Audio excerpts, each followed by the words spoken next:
if you are thinking about your children and you want the safety of your children, the future of this country, get up, be involved, see what you can offer. The flag was hoisted before the world. What does it mean to fight back? We have a long fight ahead of us. Here I am. Here we are. Here I am with Shai Davidai. My guest today is an Israeli American Ethiopian Jew and Nassau County legislator Mazi Pilip. Thank you so much for being here, Mazi. Pleasure to be here. Thank you, Shai, for having me. There's so many things that I want to talk about with you, and there's so many questions, but I always start with the same question. Mazi, what kind of a Jew are you? It's a hard question. It is. I start with the hard ones, but it is the most important. A proud Jew. A proud Jew. Proud Jew. What makes you proud? Being a Jew, having this rich culture and values, that a nation that care for others, making me a proud Jew. Yeah. And and I introduced you have so many different identities and Israeli American, Ethiopian Jew. You spent you were born and raised first 12 years of your life in Ethiopia. Yes. You arrived in Israel in Mivtza Shlomo, yes. Solomon operation. Yes. Before we get to that, what was it like being a Jew in Ethiopia? So we grew up in a small village in Ethiopia, south of Addis Ababa, the capital of Ethiopia. We were a few families, Jewish families in that area. Mainly the Ethiopian Jew used to live in the north of Ethiopia, which is Gondar area. And for most of us, it wasn't popular to talk about Judaism at all. If you have even a small, tiny blood of Judaism on you want to hide it because you were different, and you want to make sure you are surviving. So we don't talk about Judaism that much. And we had a very simple life, a village-style life with really little access to education, little basic things to survive. But my grandmother always told us that one day we will go to Jerusalem. And we were hoping that day to come. So she knew. Yes. She was praying, hoping, and knowing that one day you will make it to Israel. Exactly. So she will tell us the stories that one day we're going to go to Jerusalem. And that was the thing that really kept so many of us, with that hope that it's going to happen. And that's the hope that was passing from generation to generation until really a miracle took place in 1991 when Israel brought 14,500 Ethiopian Jews in the middle of a civil war in Ethiopia. So tell me about that. What was your experience as a 12-year-old bat mitzvah age girl coming from Ethiopia to Israel? What was the route like? What was the journey? And I ask because a lot of people know the statistics, they know the history, but they don't know what it feels like. So about 2 years before 1991, the Israeli embassy opened in Addis Ababa, and they were trying to take slowly a few families a month to Israel. So when they opened the embassy, a lot of us moved from everywhere, from any corner of Ethiopia to come to close to the center, to Addis Ababa. When we arrived to Addis Ababa, we had the Israeli embassy and the Jewish agency helping us, giving us some education, teaching us Hebrew, giving us some nutrition, because my parents didn't have any income. So they were feeding us every day. We would walk about 40 minutes to the school, the Jewish school, inside the Israeli embassy, where they used to give us some education and feed us 2 meals a day, and then we'll go walk back home. That was about 2 years. 40 minutes walking everywhere. About 40 minutes walking. And you were 10 years old. My Yes. son won't walk alone one block in New York City. It's a different generation. My kids not gonna walk that too. It's just totally a different generation. And then while we were hoping, that our turn will come will come and we're gonna move to Israel, a civil war took place between North Ethiopia and in Ethiopia. And at that point, the Israeli embassy and the Israeli government and the American government were very much worried about what's going to happen during the civil war for the Jewish people who left their villages and moved to the city. And within less than 24 hours, they made a decision to move the Ethiopian Jewish out of Ethiopia as soon as possible. So the American government was involved in the ceasefire that took place for about 36 hours. And they had a serious negotiation with the robbers and the Ethiopian government. And they had a ceasefire for 36 hours. And then that morning, we heard, you have to leave everything behind. You have to walk to the embassy because today you're gonna fly to Israel. So we left everything, walked about 40 minutes. Thousands of people were waiting outside of the Israeli embassy. It was total chaos in Ethiopia. People were screaming, soldiers everywhere. The prime minister of Ethiopia left the country. And for hours, we were waiting to go to Israeli embassy. And about through the night, we made it inside the embassy and they took us to the airport and we were on the way to Jerusalem. That was an amazing experience. Although we were tired, we didn't have water or any food, but we were so happy that finally the dream comes true and we're about to land to the Holy Land. Yeah, and it is nice hearing about the American government being involved in ceasefires that save Jews rather than risk Jews. It's true. And kill Jews. So you arrive in Israel, and I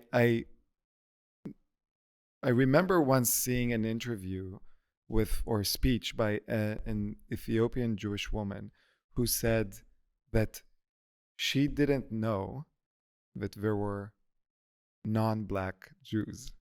All the Jews that she had met her entire life have been Ethiopian Jews, and she had no idea there's white Jews, that there are white Jews or light-skinned Jews, and Yeah. What was your experience landing in Israel, Jerusalem, in the country, in the state of Israel, all of a sudden being the not just the Jew in Ethiopia, but an Ethiopian Jew in Israel? Yeah, so that's really an amazing story because we didn't know what Israel looked like. We didn't know who lives in Israel, but we know one day we have to end up there. And then when the Ethiopian Israeli embassy opened, so we saw white Jewish people who were there to help us. And then when we arrived to Israel, you see a country full of white Jewish people who really welcomed us. I remember when we arrived at the airport, one of the first things my grandma did, and my parents were kissing the ground and crying. As a child, I did the same thing. And the next things you know, I see female soldiers coming, helping us, giving us water, welcoming us. It was incredible. It was an amazing moment. Here ago, there is a people who doesn't look like you physically, but they are here to welcome you and help you to adjust to the Israeli society. Every start is hard. I'm not gonna lie to you. When I walked to the class, I was the only black girl in that class. I didn't speak Hebrew at all. But at the same time, I had great people around me who made the transition easily for me. Starting from the Israeli government, the way they welcome us, the way they welcome my parents. It is helping us every month, with everything that my parents needed and giving us the education that we needed. And the Israeli government very soon realized when they brought the Ethiopian immigrant to Israel, we're talking about, unfortunately, a very poor country. Many of the Ethiopian Jews were agriculture in the agriculture field, so no education at all. My parents didn't know how to write and read in their own language, so they knew the move from a country like Ethiopia to very advanced country like Israel and stuff, especially when you don't speak the language and you don't have any education. Therefore, the way they welcomed the Ethiopian Jewish was different. In Israel, you see Jewish people coming from all over the countries, like all over the world. But in this specific group, they had to invest more on us. So our transition to the Israeli society would be easier. And that's the help I received. I'm talking to you like finishing high school with all the help that was surrounded around me, and then joining the IDF, which was an amazing experience itself. As a person, I felt like I got very mature, and I felt like I'm giving back to the country that gave me this beautiful life. And I learned so much and so many skills that really helped me to become who I am right now. And then the beautiful things in that army also, you see people with different background from different parts of the world. They are together to defend Israel, which was such an special moment or years for me.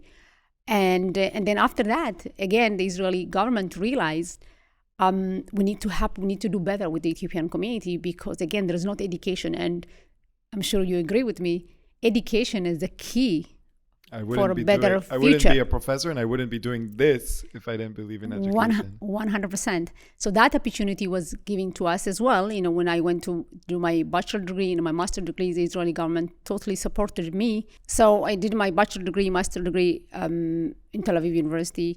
And that's what really helped me to achieve my dreams. It's quite incredible that you said your parents couldn't even read and write in their own language. Within one generation, you have a bachelor's from the Technion and then a master's from Tel Aviv University, and you're here in the United States. It's incredible. It's really incredible, and it's a moment, you appreciate what you went through in life and what you achieved as a human being. And it's a moment of pride and also appreciation for people who were there with me, though I can become who I am right now. And so we will get to who you are right now. But before that, did you always know that you wanted to be involved in politics? Because I read that you were very involved. You were a student activist. Yes. When you went to university. So was that by accident? Was that what you were trying to achieve? Tell me.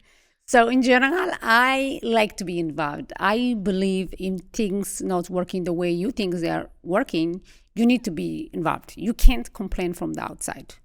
I am a big believer. You need to learn the subject and you have to be involved if you want to make a change.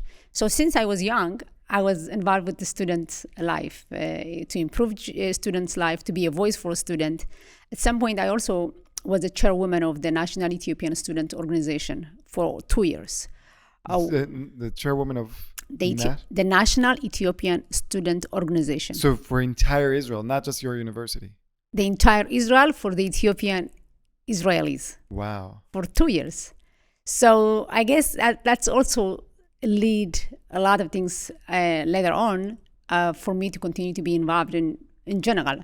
So that was an amazing experience as well. As a student, you have to be involved. You have to understand the how society works. You have to understand if there is any concern about something, you have to voice yourself. But everything has to be in a most peaceful way. And I did it. I used to bring students together. We used to voice ourselves. But everything was really peaceful and in a way it's supposed to be. I encourage students to be involved. I love seeing young generation students taking some step and doing something. And I think it's a beautiful thing, and we have it in the United States and in civilized countries where students can voice themselves, which is amazing. I believe in training young generation to lead in the future. And being involved in that level is really helping you. You build a lot. But then what do you feel like, or what goes through your mind when you see student protesters in Columbia, at Harvard, all over the country, calling you a white colonizer?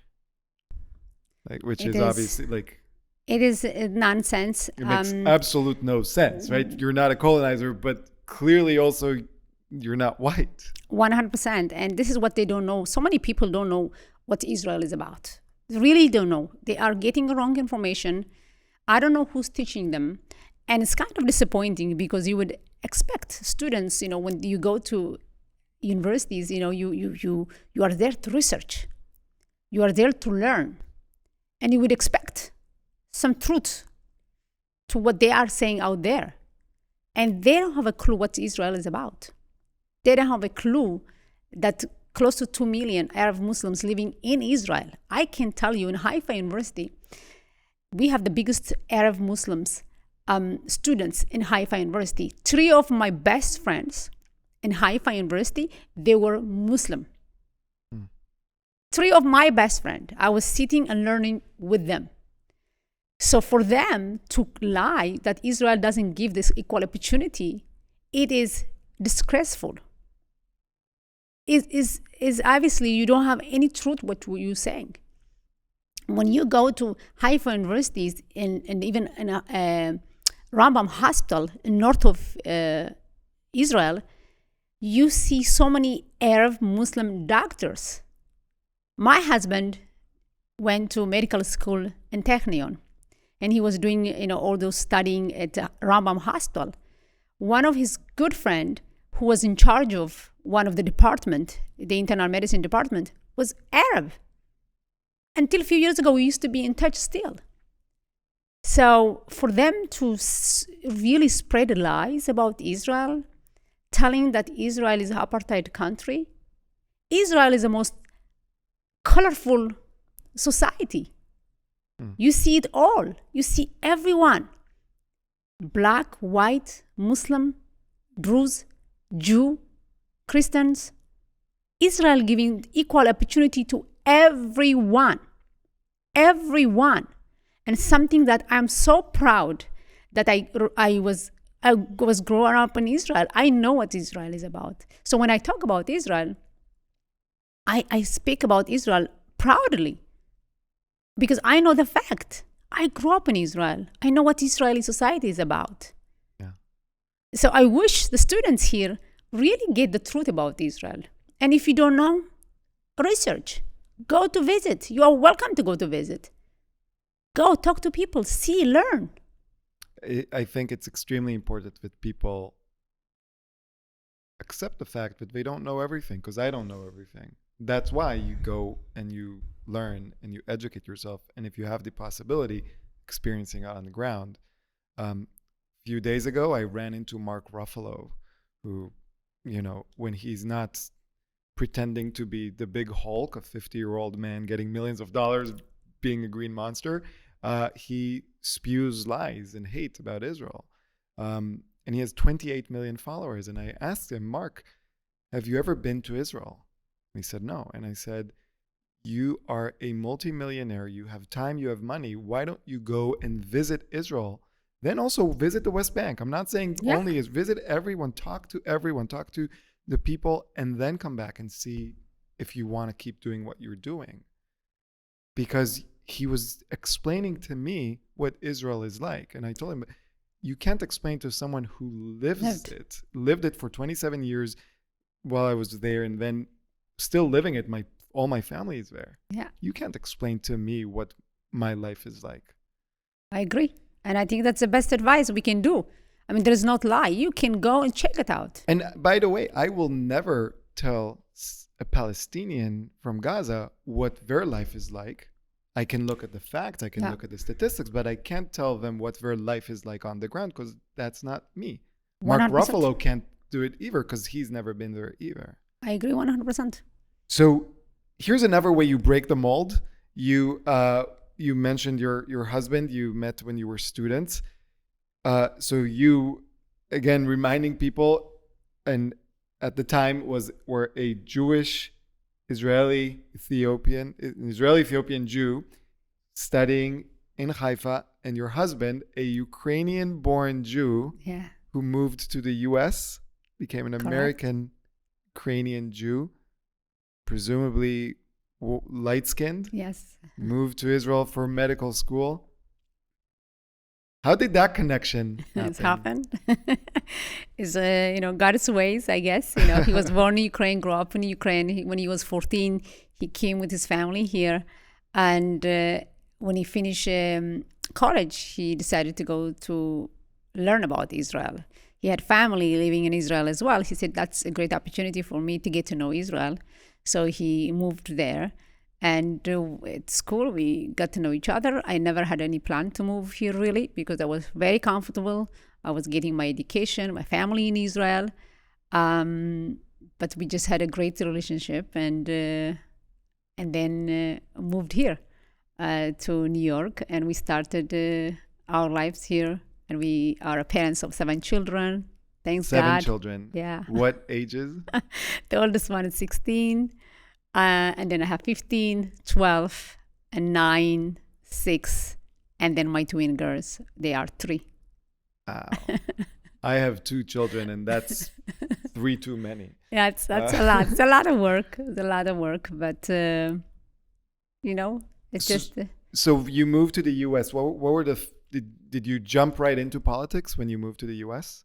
No, not really. I was traveling around the country, and believe it or not, even back then, I'm talking about 18 years ago, So 2006? 2005, 2006, I was working with nonprofit organization, and mainly we were trying to build a bridge between the United States and Israel, because not a lot of people know things about Israel. I never thought, I did it for many years. I was traveling around the country. I was meeting students, Jewish, non-Jewish, the African American community, and all over, just talking about Israel, just educating them what Israel is about, and even to tell them about the fact that there is Ethiopian Jewish living in Israel.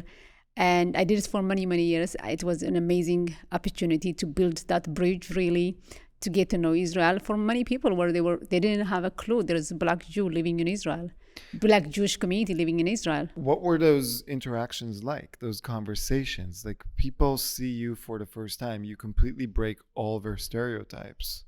It was for them, they were amazed.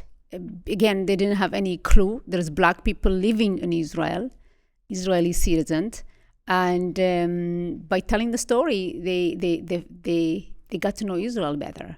And I remember one of my trip was to Atlanta with my good friend. His name is Joey Lowe. He has this organization. It's called Israel at Heart. I work with him. And we went to Atlanta to meet Martin Luther King's friends. So we visited his home, his church, and I basically met his friends who told me about Martin Luther King. And I met the community. It was just inspiring and amazing day that I will never gonna forget.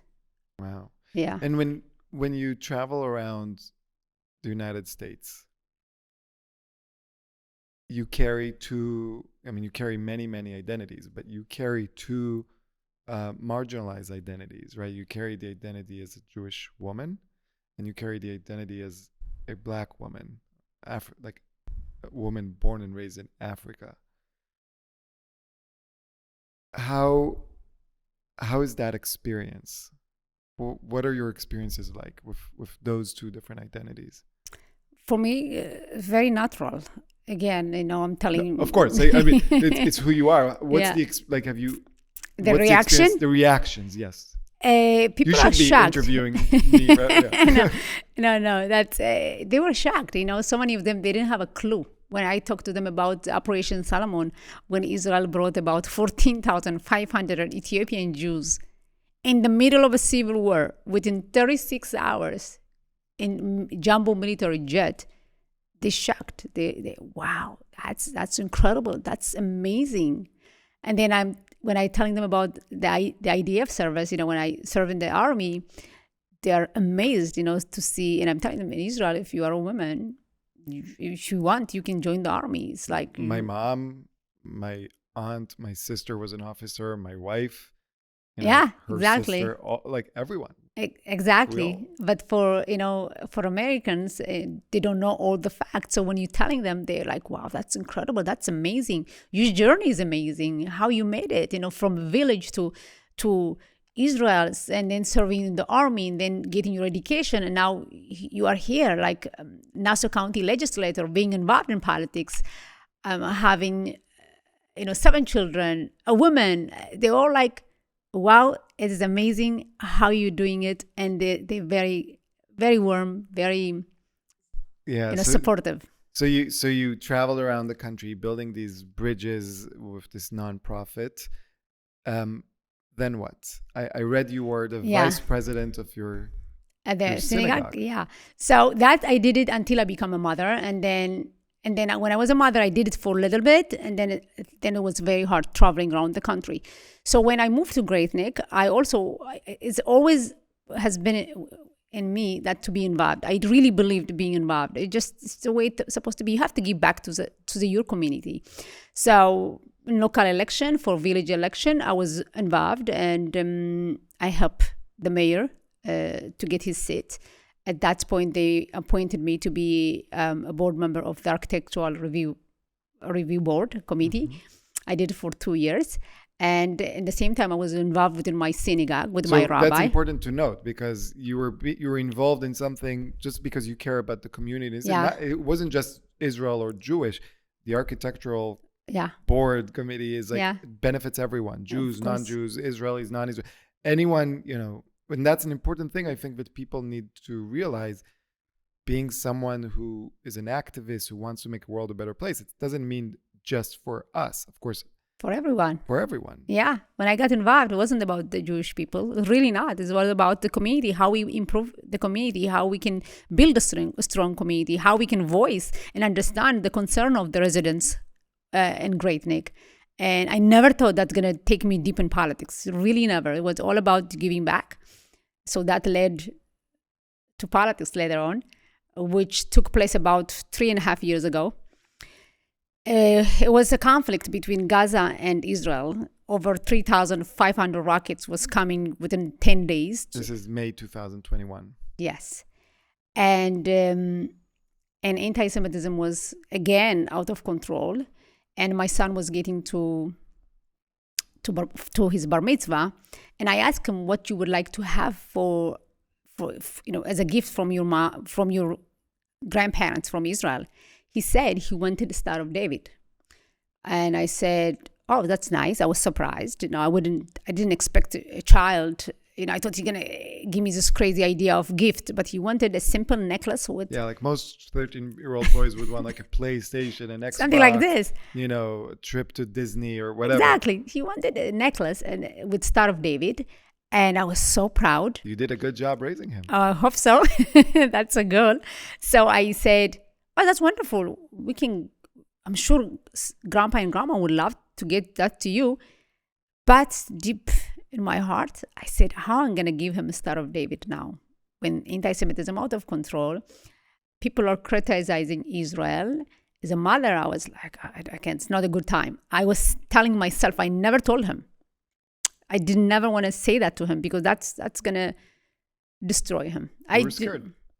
You were scared. Yeah. So I was like, but then I said, wait, that doesn't make sense. I'm American. I live in this beautiful country. I'm raising 5 children and I was pregnant with a twin. If I am afraid to give my son, he had one request. He wanted a necklace with Star of David. If I'm afraid to give it to him, something is absolutely wrong. And it should not even come to my mind that I need to think about this. And I said, sure, you're going to get this. Don't worry about this. Get ready for your bar mitzvah. That was the moment I said, something wrong. I need to do better. I need to be involved more. I need to empower. I need to engage people to understand Israel. I need people to be proud. It doesn't matter who you are, really. Jew, non-Jew, wherever you are living in the United States of America. You're supposed to be proud and do whatever makes you feel good. And then somehow they were looking a candidate to run for the county legislator seat, Nassau County. They came to me, and Who's they? the Republican Party, Uh-huh. and I learned about the job, and I said, you know what, it's a perfect place right now to be involved, to bring people together, to build bridges. Because what is this? We are one nation. We have to love each other, and we have to respect each other. And I felt like I can be that bridge. And then before I know it, I was very much involved in politics. So I ran for election. I told you, I was with 5 kids and pregnant with twin. It was a lot of stress, a big campaign. And then I gave birth. And 2 weeks after, I had to get up and shake people's hands and introduce myself because election is coming. It's so interesting because most politicians go around kissing other people's babies, and you did the exact opposite. They were But I think it's many people listening in would view you, and I think partially correctly, like you're a lioness, you're a hero. Like not only are you raising 7 children, you're like running for office while pregnant with twins. And they might feel like, I could never do what she is doing. What do you think about that? I know a lot of moms, they coming to me and telling me, Mazi, how are you doing this? This is how? You're pregnant, you're giving birth 10 days after, you standing up and engaging people, empowering people. And I can tell you that was the first time in that district, so many people went out to vote. Because they felt, if she's doing it, pregnant, running around, trying to engage people, of course we can be involved. Of course we can go to vote. That's the minimum we can do. And it was incredible to see. I can tell you, when I started my campaign, people were like, kind of lost the hope. Of course, we can't do it. It's not going to happen, you know. And I said, why are you talking like this? This is the beautiful things about our country. You are living in the United States of America. You can vote. You can voice your concern. You can lead. And in the last 3 years, what I am seeing is incredible. I am seeing like young kids, students, taking, leadership and being involved. And that's the most important things I can tell you, because we have so much to offer. Everyone can give something in different ways. Yes, it's not easy to be a mom. It's not easy to raise children. It doesn't matter if you have 1 child or 7 children or more. It's busy. Your life, around them, you want to make sure they are good.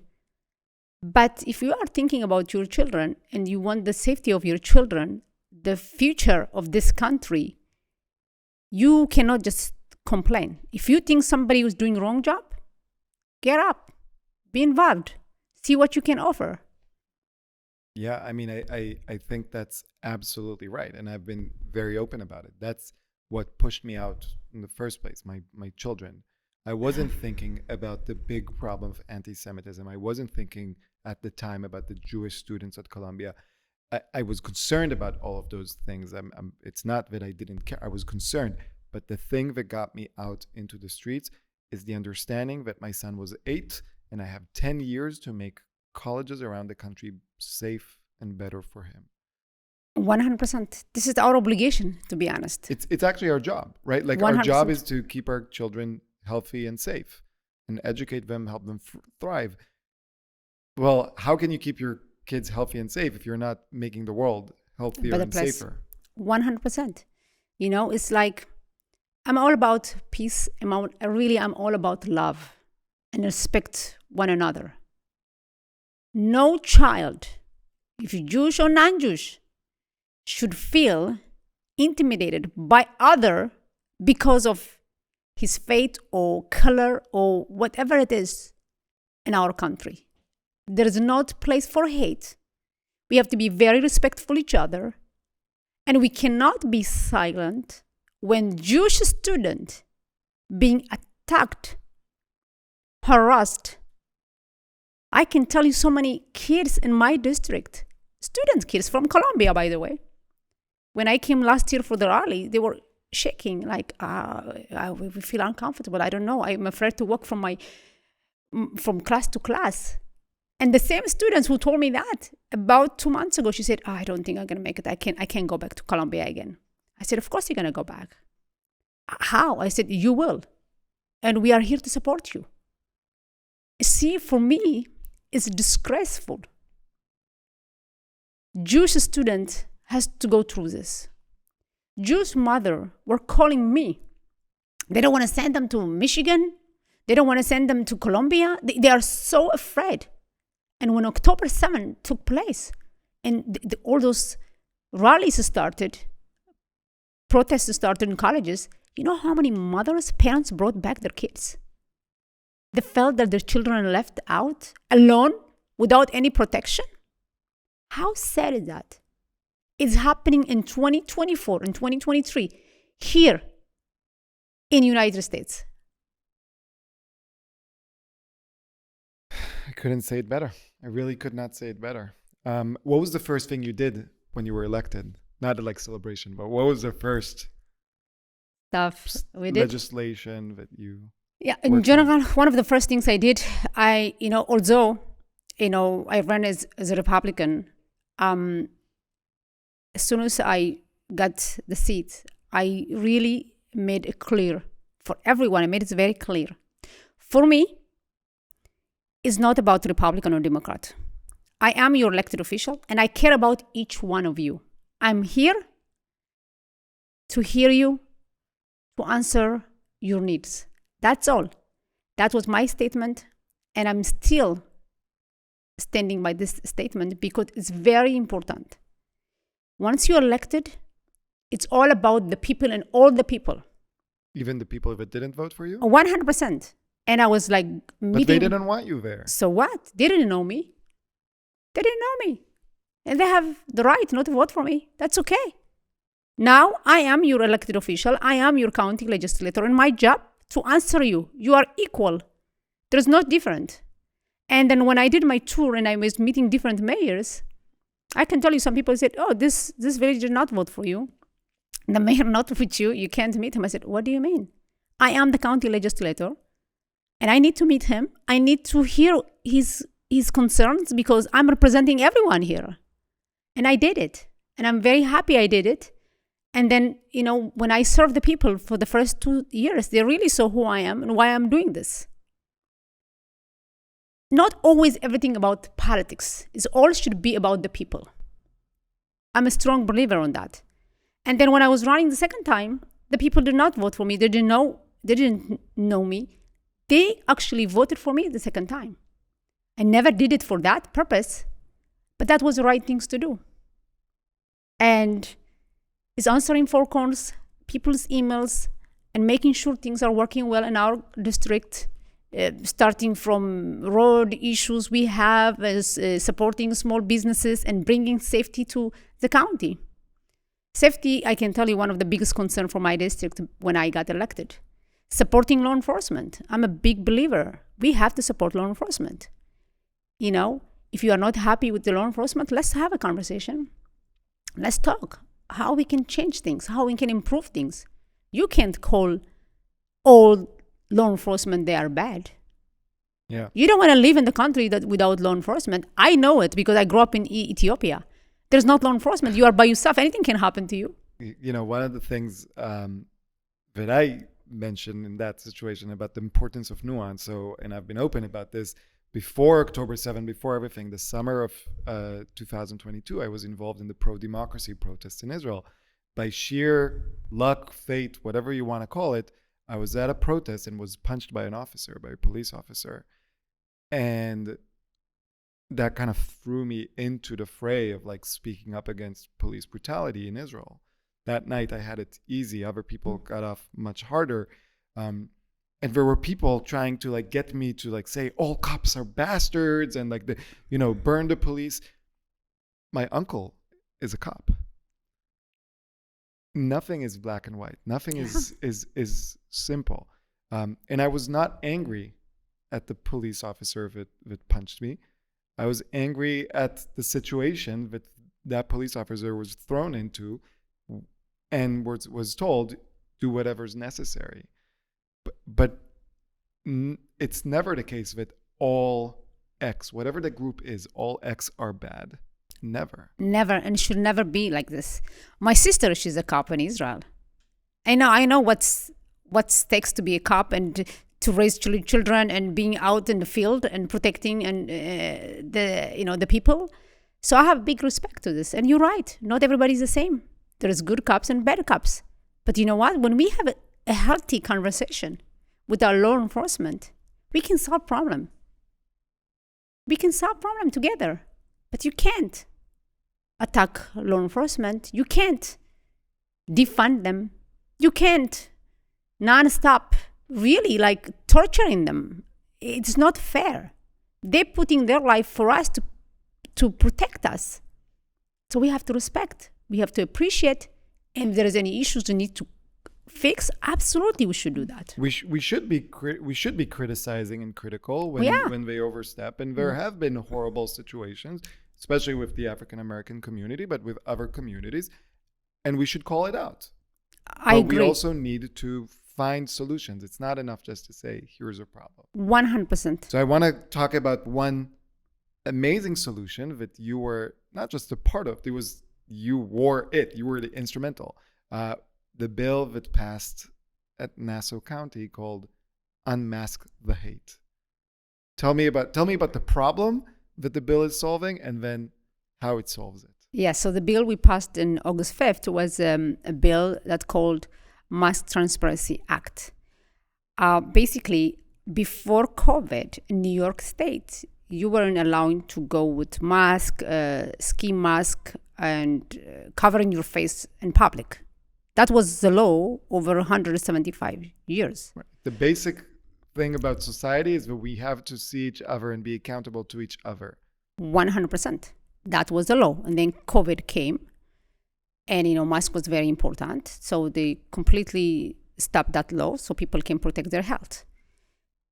What's happening right now, unfortunately, so many bad actors using that law by covering themselves and breaking laws, hiding their identity and thinking, ain't nobody gonna stop us because nobody knows who I am. I can curse, can spread hate, I can attack physically people. I am covered, therefore I am protected. I can wave the Hamas flag, the Hezbollah flag.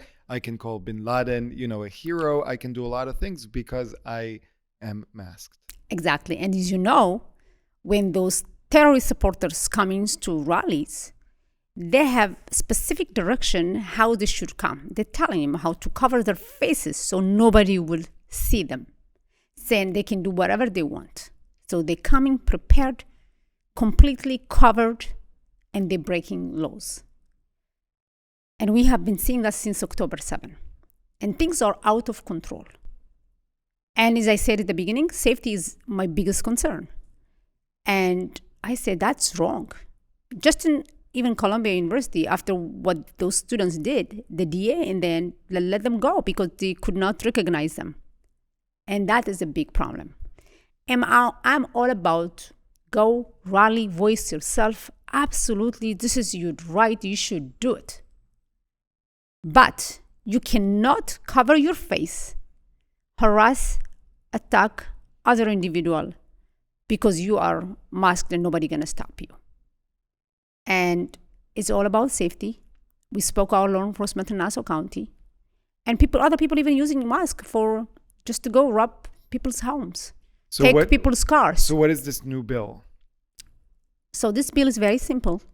You are not allowing to go with mask face covered or with ski mask, whatever it is, to hide your identity in order to break a law, basically. So that mask bill giving for the people, for the law enforcement, is a tool to engage in conversation. Right after I passed that mask. So let me just understand. So I'm a police officer. I see someone with a mask. You can if you feel like that person is walking around and starting something, the police officer have a right to engage in a conversation. Right. Now, in that bill, we made sure people who has health concern, they still can go with mask, no problem at all. If you have any cultural event, you want to, like the different holidays, you have masks, that's also okay. But that mask bill, what is doing really a conversation. Right after I passed the bill, I think a week or 2 weeks after, our law enforcement stopped a man with ski mask, with a knife, big knife. A 14-inch knife. Yeah. Attack knife. It was I saw the pictures. Exactly. So what the police officer did at that point, he wanted to know, what's going on. And they found out what's going on. They were able to engage in a conversation and find out the attention of that person. So it was interesting case because the reason you started this bill was because of these anti-Jewish, anti-Israel, anti-American protests. But what it ended up doing is making everyone safer, right? Because I saw the video, the police officers saw a man at night wearing a ski mask, and they come up to him like, it's the law, you have to tell us who you are. And then they found this attack knife on him. So you're right. When I came up with this idea, the truth is I thought about safety. It wasn't about just the Jewish people. It was about safety. Everyone, like, okay, if people are breaking the law because they can cover themselves, that's bad. We need to make sure like our residents are safe. So when we spoke with law enforcement, they told us that's a great tool. It's going to help us. So it's not just protecting the Jewish community against those protesters or terrorist supporters. Is really bringing safety to the entire county. Now, Governor Hochul spoke about this as well. During the month of May, she spoke about unmasked those people who's going the train in the subway. Remember, one of the guy was screaming, if you are Zionist, you have to leave. She mentioned that, which was nice, but she never did anything with that. So when you see your state is out of control, people using masks as an excuse to hide their identity, and attacking other people, as the governor of this state, you should absolutely support the bill and pass it.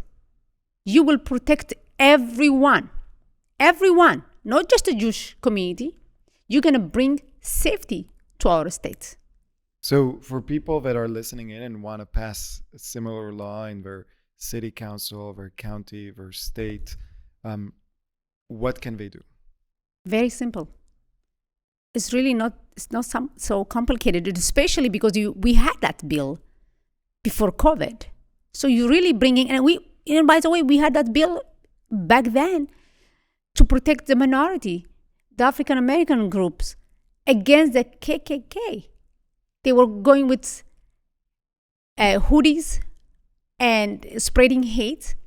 That was the reason why New York State and Virginia and other places did it. So this is the same law that came to protect everyone's safety, and especially the minority back then. This is the time to bring it back, to be honest. Why everybody silent? Why the New York City, they don't do that? Why Governor Hochul, she entertained the idea, but she never did it? Why is that? Why? Because attacking the Jewish community is okay? That's not a big deal? Because we Jews need to stand up and say, this is what we demand. 100%. It's very simple. They can get the copy of the bill if they want to. They can really check it out and do something about this. It is bringing safety to everyone. It's going to benefit the residents of New York State. You know how many calls I'm getting? Phone calls, text messages. People will stop me. I will go to the supermarket, to the mall. Oh, Mazi, that was a brilliant idea. Thank you for passing it. So many people will go out of their way to message me through Instagram or text me or call me and will stop me just to thank me. And I'm like, wow, I'm happy to hear that. But the truth is, it's not complicated. We can do that. And unfortunately, you see, a lot of times it's all power and politics. Yeah. It's the simple things to do. Then you ask yourself, what's happening? Why Governor Hochul, she's afraid to do so? Why, it's going to cost her a vote? That's what she's afraid of. And it's very sad. Yeah. It's really sad. We need to put a lot of pressure on her to do the right things, to protect all the residents. Yeah, I think and I really think it's from district or county, city, district, township, whatever. Every place in the United States need to have a very simple and common sense rule. You can say whatever you want, you can be hateful, but show us your face. 100%. I agree. Mazi, this is incredible. And before we finish this conversation, I want to ask you, what's next for you? Very simple. In You terms weren't of born here, politics, so you cannot be the president. But other than being the president, what's next for you? I really don't know. All I care right now is really to serve the Nassau County resident, especially the 10th district, as a county legislator. I have another year to go with this, and we'll see whatever God gonna bring. I will think about this and take it. And all I care really to serve the people and to bring love, kindness, unity, and understanding each other and serving the people, the American people. Elected officials need to do that. It's not always about power. It's not always about the next seat. Don't just promise, because promising sounds amazing. Do it. People have a faith on you when they decided to vote for you. Don't, talk is cheap. We need elected officials who really taking action. And it is missing in this country. And it's very shame. And I feel bad for the people, to be honest. Because the average resident, they don't know the politics around it. They don't know what's going on with this. Like, they don't know what's happening behind it. Have you ever thought in going back and being the Israeli prime minister? Because I think I want you there. Oh, no, I'm here. I love United States. I love this country. My kids are here. And I love Israel. My family is in Israel. Right now I'm here as American, love this country, care about the people, and I want to serve the people in the best ways possible. Love that. All right, so I finish every episode with what I call a Jewish lightning round. It's a series of questions. There's no right or wrong answer. You just tell me the first thing that comes to mind. You get one pass, and I get to decide whether you get that pass. Mazi, what is one thing people don't know about you? I care about the people. I think they know that about you. I don't know. Some people will think, she just another politician. I really not. And I will say things that maybe, I don't like to promise people that I cannot deliver. So a lot of time politics is just about promising and they don't deliver. I hate doing that. What is one thing people don't know about the Jews? The Jewish nation is a beautiful nation, a kind nation. Really, it is also in our Torah, in our Bible. You have to be kind. You have to give. And I don't think they really understand that. And especially the Jewish nation, it's a peaceful nation. The Israeli nation, they want a peace. They want to live, with the Palestinian people with peace. No mother sending her kids to army to be killed. That's not why parents sending is to defend Israel, but not to evaluate life. We don't celebrate jump when accidentally some Palestinians dying. We don't. We value life. I have a feeling like you're going to pass on this question, but what is your favorite curse? Hebrew, English, Amharic. Favorite curse? Like curse? Yeah. Klala. I got this. Can I get a pass on that? You'll get a pass. I don't like to curse. When was the last time you cried? Last time I cried. Oh, I cried a lot after October 7. I really cried a lot. Every video I saw was painful. And I will tell myself, don't watch it. Then I said, I have to watch it. I have to watch it. But one moment killed me the most, really, and I remember that a lot also. When the rescue mission, the Israeli rescue mission, one of the guys spoke about a body of a mother who was pregnant. They found the baby out. They stepped the mother, the baby, and they basically opened the mom's stomach and took the baby, step him and step her. That the image, unfortunately, is still in mind, and I'm wondering how evil you can be to do something like this. And unfortunately, that image is something that happened to our people during the pogroms, during the Crusades, during the Holocaust. Nothing It's new. tough. So it's Friday when we're recording this. So if you could have any person over for Shabbat dinner from any moment in history, who would that be?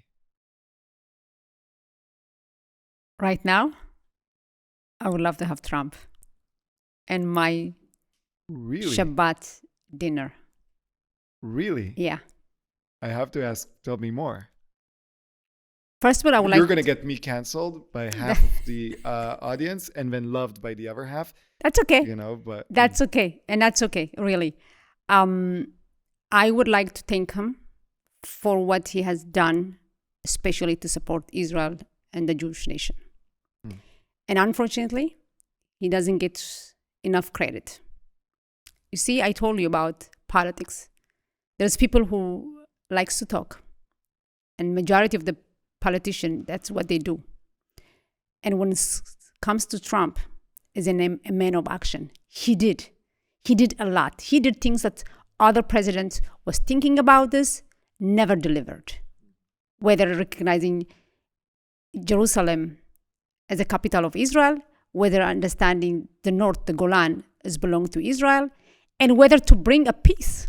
When was the last time any president brought a peace in the Middle East? I have big respect to that because we are missing a piece. The world is upside down. And I'm concerned, I'm worried about the future of Israel. I'm worried about America. I'm worried about the Jewish people. What about bringing and making peace real action? Not just, everything sounds amazing. We will do a peace. But do it. That takes leadership. And President Trump did it. The Abraham Accord is the only president who made it. I really, truly believe if he had a chance to do more, he will deliver. The world is upside down right now. The war in Ukraine, the war in Israel, is because of weak and cheap politics. And I do have to say for the audience is that, the importance of this show, this podcast, is that Jewish civil rights is above and beyond politics. Yeah. And at the same time, I don't censor anyone for their politics. I tell people I keep my politics, to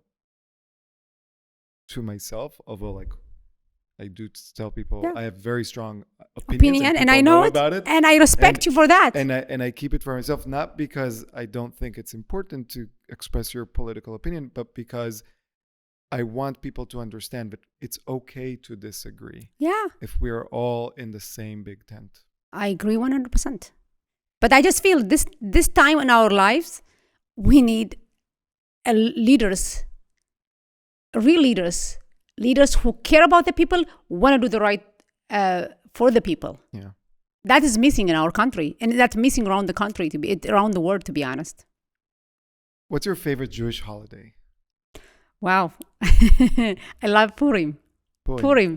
You put the mask and you... That's very ironic that you have the unmasked bill and No, you like the... One day. You'll give us one day with a But you're mask. doing it for peaceful things. I love seeing the kids. I love seeing the adult. You can be whoever you want and enjoy Purim. You can be a superhero and anything you want. And it's just bringing me, even as a mother, to be a child. Just to be a child, to have a fun day, not being just a parent. What's your least favorite Jewish holiday? I love everything, really. There is not least favorite. I mean, the fast, I love it because you connect in Yom Kippur when you fast.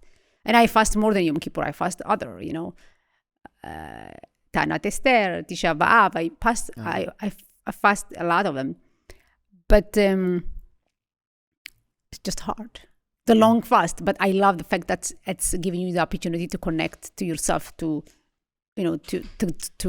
whoever you believe. In my case, to God. But the fast, it's not fun. You want to be with food.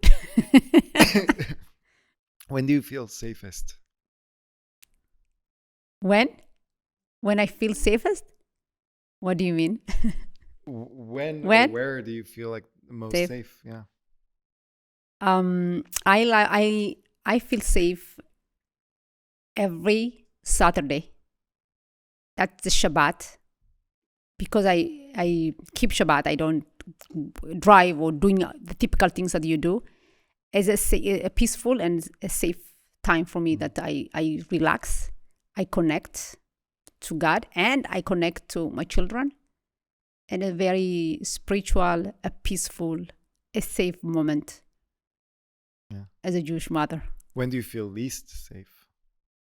Least safe?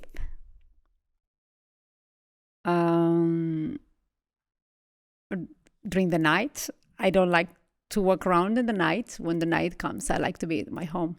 Yeah. What gives you hope? What's give me hope? At this point, really, to see so many young kids being involved, something that I don't remember. And I can tell you in this case, a lot of Jewish young people are involved. When I go to Raleigh, I see them in the street, very proud, very strong. They realize this is their fight. That's giving me a hope. That is the future leaders, and seeing them taking action, taking leadership, this makes me feel good. What's the first thing that comes to mind when you think of the words Jewish civil rights? Voice yourself. Jewish, a voice. I mean, as a Jew, you have to voice yourself. You cannot no longer live in this bubble of somebody else will do the job. It's only you. Every group had to go through a fight to make sure, everybody's listening to their concern, to get your right. Nobody will do the job. It's only you to do the job. If it's going to require to be in the street and rally peacefully, you better do it. If it's required on election process, you better go out and vote. Is it required for you to run for office? You better do it. Wow. Amen. Amen. We done or not? Finally, every episode, I urge the listeners to donate to one charity that does good in Israel or across the Jewish diaspora. Where would you want people to donate to this week? Wow. So there's a lot of great organization out there doing amazing things. But the one I will ask, I'm sure you know about Beit HaLochem, the wounded soldiers. So many of them, after October 7, their life changed. We're talking about people who lost their legs, arms. They were never going to go back to what they used to be. They put their lives to save others. And sometimes, people who remember you as a hero at that moment will come to you, will hug you, kiss you, thank you. They move out, and you stay with that condition. You can never go back to have that full body that you can help yourself. Oh, so many people mentally got affected by this terrible war. So Beit HaLochem, helping the wounded soldiers. And it's just an amazing organization because those soldiers need to be helped, to help them to recover, to get to the normal life as possible. I will recommend that. Mazi, where can people find you? I guess on What's your social media? Instagram. Yeah. Mazi, our legislator. So Mazi, our legislator. Yes. Very easy. And you are welcome. If there is anything I can do, anything I can collaborate with, I encourage everybody to follow me. And we can work together. We can change the world to a better place for our children. I love that. And, you know, I've been saying this for so long. Everyone's been saying this. Hate is not rational. When people go out and scream their hatred, if they show how uninformed they are. And, you know, being called white supremacists, white colonizers, and it's just irrational. And you, a person that breaks all the molds from your identity as a woman, your identity as a black woman, your identity as a Jewish woman, your identity as an Israeli woman, you break all the molds, and your existence shows who's right and who's wrong. Thank you so much for being here, and I'm glad to say that here I am with Mazi Pilip. Thank you, Shai. It's an honor to be next to you here, and thank you.